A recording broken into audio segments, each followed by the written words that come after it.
district of Songkhla province, and then many tourists go to there to hang out, buying things, that those. I take you 2 hours there, and after that, I will find halal restaurant for you.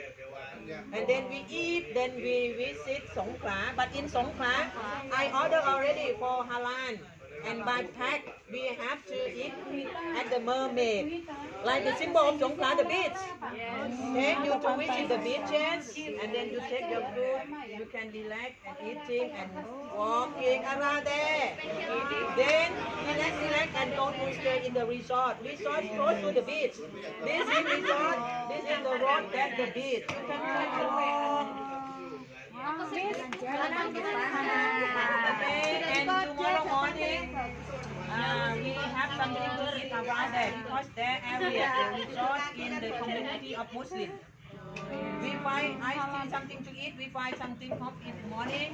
I send you to the Thaksin University.